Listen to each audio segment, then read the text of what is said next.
Hi guys, welcome to Ask the Doc. I got some sad news. If you don't know who Nick Cordero is, he just recently passed away. He is a Canadian Broadway star, but I wanted to make this video to dive in on what was going on and do a little bit of education and help you guys understand what the cause and possible cause of his death. So let's dive in. So Vanity Fair just posted that he passed away at age 41 after a ICU stay of 95 days. He is followed by his wife Amanda Klutz.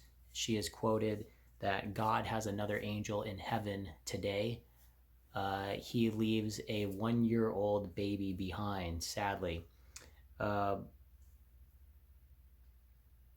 The latest Instagram post was that he just had a right leg amputation about a few days ago.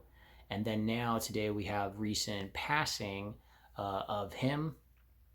Vanity Fair did a little article on him, and they said that he was actually on a ventilator, tracheostomy, underwent dialysis, was in an induced coma, placed on ECMO, and had a right leg amputation. So I'll go a little bit on the complications of coronavirus and what he was dealing with. Now he lives in New York, but he was visiting friends in Los Angeles. He felt sick on March 30th with respiratory complications, had difficulty breathing, and went into Cedars-Sinai Hospital, which is one of our renowned hospitals in Los Angeles.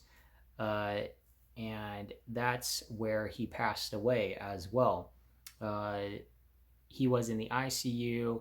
In the later stages of his ICU, he was actually being evaluated for a double lung transplant, which essentially taking out your lung, right and left, and taking a stranger's lung and placing it in, and then being on immunosuppressive therapy so that your immune system does not attack the new transplanted lung.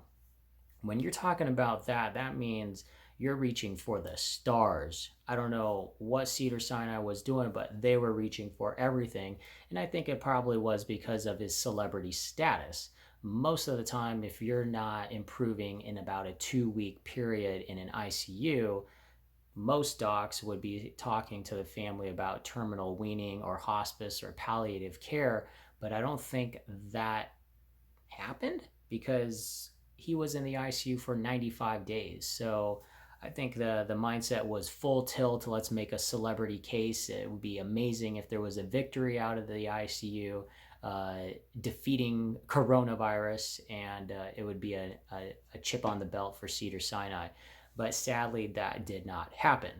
So when we talk about ventilators and tracheostomies, these have been a huge, big thing, especially the shortage of it, that even companies like Ford and GM are now producing ventilators.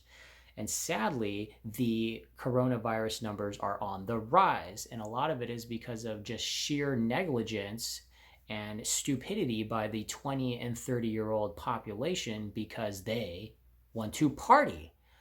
They want to drink and have the best time, man. I'm in my youth. If the coronavirus gets me, then the coronavirus gets me.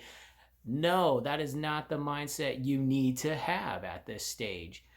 People are dying, and his death, his wife's wishes, was to wear a mask in honor of Nick's passing. I think that's very valuable for people to understand. When you develop severe septic shock, your blood pressure drops so bad that the oxygen levels do not go to your kidneys. Hence, you will need dialysis. If you can't breathe, you will need a ventilator because your lungs are chalked up with coronavirus. Don't be stupid, America. Be smart. His death should remind you that you are as susceptible. He was only in his 40s, and now we're seeing a lot of 20 and 30-year-olds. At the end of the day, be smart, America, and don't get infected. Stay at home, isolate yourselves, and I'll make this video quick and short, but I want you to be safe, America. This is Ask the Doc. Good night.